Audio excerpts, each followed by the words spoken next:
Hai semuanya, it's Keke, welcome back to my channel.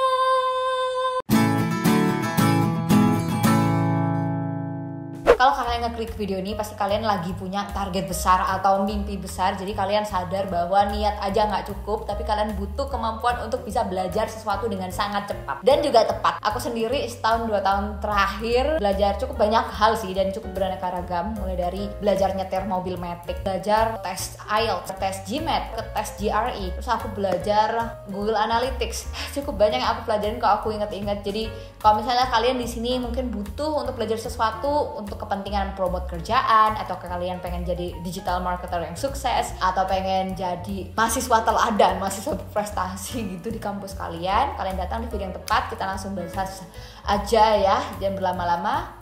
Stay tuned. Hal yang pertama yang pastinya sangat banyak bikin galau anak zaman sekarang. Banyak yang pengen kita ketahuin, banyak yang pengen bisa kita kuasain. Bingung gitu, kita harus prioritaskan untuk belajar yang mana dulu nih. Sebenarnya sih nggak menutup kemungkinan seseorang tuh bisa belajar langsung banyak hal dalam satu waktu. Cuman ada baiknya juga kita coba fokuskan energi, waktu, dan duit kita juga untuk mungkin 1-2 hal aja. Abis itu kalian coba tanyakan ke diri kalian sendiri, kalian tipe yang menyerap informasi itu dengan cara apa? Mungkin kalian anak visual, atau kalian anak audio, atau kalian anak kinestetik. Coba explore, karena ini sangat penting. Sebelum kita bisa tahu sesuatu dan ngajarin orang lain sesuatu, kita kan harus tahu kan gimana caranya menyerap informasi dan pengetahuan tersebut. Kalau aku sendiri, aku sih anaknya cukup visual banget ya. Misalnya pas aku mau belajar jualan di TikTok Shop, kalian bisa nonton juga videonya di sini. Nah di situ aku cara mempelajarinya adalah aku coba cari artikel-artikel, aku coba nonton tutorial, pokoknya visual banget. Baru aku coba untuk bikin dan jualan. Misalnya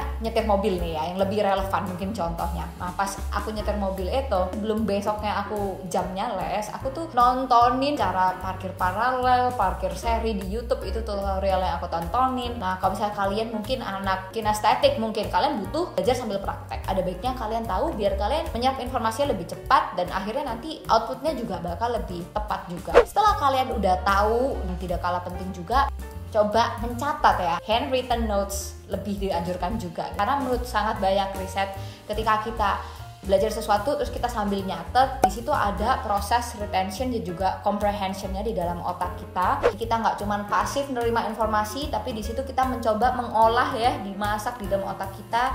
Kita coba bahasakan dengan bahasa kita sendiri si materinya tersebut, lalu kita tulis ke dalam tulisan dengan kata-kata kita sendiri. Itu sangat-sangat membantu, ternyata sangat impactful dari sangat banyak riset. Misalnya nih pas aku belajar GRE dan juga GMAT juga, kan aku di situ banyak awalnya agak takut juga ya, matematikanya kok rumusnya cukup banyak gitu, yang aku udah lupa sebenarnya. Nah aku akhirnya kayak bikin catatan-catatan kayak gini. Tuh ya, catatan-catatan aku yang sangat, ya nggak tahu deh, ini pokoknya bisa aku baca. Intinya ya membantu aku untuk nge-review materi aku. Sebenarnya pas udah ngerjain sih jarang banget buka buku ini, cuman ini ngebantu aku untuk nge-review di awal gitu. Nanti kalau misalnya kalian mau belajar sesuatu habis nonton video ini, jangan cuman mendengarkan aja, soalnya bakal nguap gitu ya. Nah sekarang gimana caranya kita bisa cepet ingat sesuatu yang sedang kita pelajarin? Sebenarnya pas aku cari ya, bahkan di TikTok tuh aku nemu cara belajar dengan cepat biar kita lebih ingat sesuatu adalah dengan cara kita baca sesuatu materi, terus kita sambil kayak coret-coret di sebelahnya gitu, di kertas yang lainnya. Jadi tangan kita gerak, mata kita baca. Ada yang kayak gitu. Ada juga aku lakuin, ini adalah rekomendasi riset dari John Hopkins. Nah risetnya itu sebenarnya simpel sih. Kalau misalnya kalian pengen mastering sesuatu dengan cepat, kalian harus coba modifikasi latihannya. Misalnya nih lagi belajar motor, aku mencoba untuk hari ini belajar di daerah sepi, pokoknya bisa jalan lurus dan imbang dulu. Habis itu coba jalan di jalan kabupaten yang relatively agak lebih sepi tapi juga ada tantangannya. Habis itu hari terakhirnya aku coba untuk nyetir di perkotaan gitu ya, jadi bertahap. Aku percaya bahwa different input akan menghasilkan different output juga. Kalau misalnya kalian pengen hasilnya juga lebih baik belajar kalian, ya kalian harus coba lakukan sesuatu yang berbeda. Oke, now pertanyaan yang tidak kalah hot adalah kegalauan kita semua, gimana sih cara konsisten ketika kita udah mulai belajarnya. Karena kadang mungkin kita ketumpuk-tumpuk sama kerjaan yang lain, atau kita punya kewajiban untuk tugas tugas-tugas yang lain, jadi kita nggak bisa mempelajari sesuatu yang baru ini gitu, susah fokusnya. Satu yang paling klasik adalah kalian coba punya teman belajar, study buddy. Aku sempat sebenarnya taruh juga di sini tutorial soal ChatGPT, di mana aku pakai ChatGPT untuk belajar dan menemukan study buddy aku yang bantuin aku untuk nanyain soal, nge-review materi dan lain sebagainya. Tapi kalau misalnya kalian punya teman-teman seperjuangan, teman asli yang emang punya passion yang sama dan punya goals yang sama untuk belajar sesuatu, itu akan sangat-sangat membantu. Karena aku pas persiapan S2 ini aku punya kelompok untuk belajar bahasa Inggris bareng-bareng. Aku punya grup Telegram untuk persiapan LPDP, aku punya grup Telegram untuk persiapan daftar MBA. Itu kayak punya komunitas sendiri-sendiri, dan gara-gara itu aku pas mau nyerah ada aja yang nanya, "Ki gimana Ki, udah cobain ini nggak, mock up test ini nggak, terus atau enggak Ki udah coba daftar yang ini nggak," gitu. Jadi ada semangat gitu untuk belajarnya. Terus abis itu punya study buddy itu kelebihannya juga kalian bisa bantu ngajarin mereka. Belum udah ngajarin orang, padahal aku sendiri masih belum menguasai materinya. Jangan salah ya, menurut sangat banyak penelitian juga katanya ngajarin orang lain sesuatu hal yang sedang kita pelajarin juga itu akan membuat materi tersebut lebih nyantol di otak kita. Sama kayak ketika nulis ya, kita kan dipaksa untuk membahasakan sesuatu yang kita lagi pelajarin ini dengan bahasa kita sendiri. Jadi otak kita dipaksa untuk bekerja secara aktif, nggak cuma pasif nerima materi aja. Kalau misalnya di kasus aku sendiri pas belajar vocab GR itu kan sampai hampir 1000 vocab bahasa Inggris yang kayak nggak tahu antah berantah, mungkin orang native-nya aja juga nggak tahu kosakata ini apaan. Cuman aku belajarnya salah satunya sih tebak-tebakan sama temen. Suami aku yang nggak ikut persiapan MBA juga aku tebak-tebakin. Ya begitu. Terus lagi nih ya. Terus lagi sabar, masih ada tips lainnya adalah membangun rutinitas yang bisa membuat kita lebih optimal dalam belajar.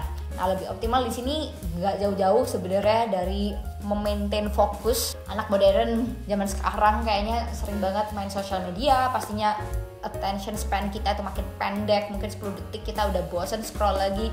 Itu akan sangat mengganggu ketika kita mau fokus ke sesuatu yang kita pelajarin. So, kalian butuh membangun habit gitu. Butuh komitmen untuk bangun habit biar kalian bisa konsisten juga belajarnya. Misalnya kalian bisa mulai olahraga. Regular exercise itu bisa membantu untuk improve memory recalling. Jadi kalian kalau misalnya mau mengakses info yang udah kalian ingat-ingat beberapa hari yang lalu, itu lebih cepat dan lebih bisa gitu. Kadang kan gitu ya, kita hafalan tapi lusa udah lupa semuanya. Dengan exercise ini katanya bisa membantu.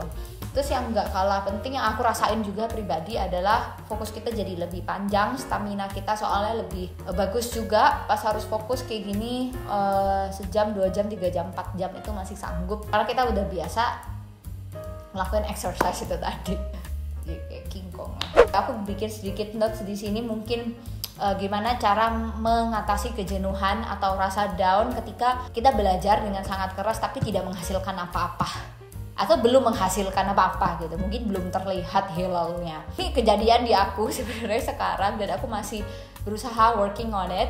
Tapi kalau misalnya kalian mengalami hal yang seperti ini, beberapa metode langkah bisa kalian lakukan. Satu, kalian coba evaluasi cara belajar kalian, kenapa kok kurang menghasilkan. Kalau aku sendiri kemarin kekurangan aku pas belajar GMAT GRE adalah aku kurang banyak untuk nge-review soal-soal yang sebelumnya aku kerjain dan salah. Jadi aku terlalu fokus untuk gimana caranya aku ngerjain soal sebanyak mungkin sampai sebelum hari H ujian. Padahal gak ada salahnya gitu, kita kurangin waktu ngerjain soal yang lain yang kita emang udah bisa dan fokus ke weakness kita istilahnya. Jadi focus on your weaknesses itu juga bukan sesuatu yang negatif ya. Kadang juga bisa sangat membantu gitu kalau misalnya kita pengen improve our result. Pokoknya kalau misalnya kalian mau belajar sesuatu, aku doain semoga lancar-lancar proses belajarnya dan semoga menghasilkan sesuatu yang kalian inginkan.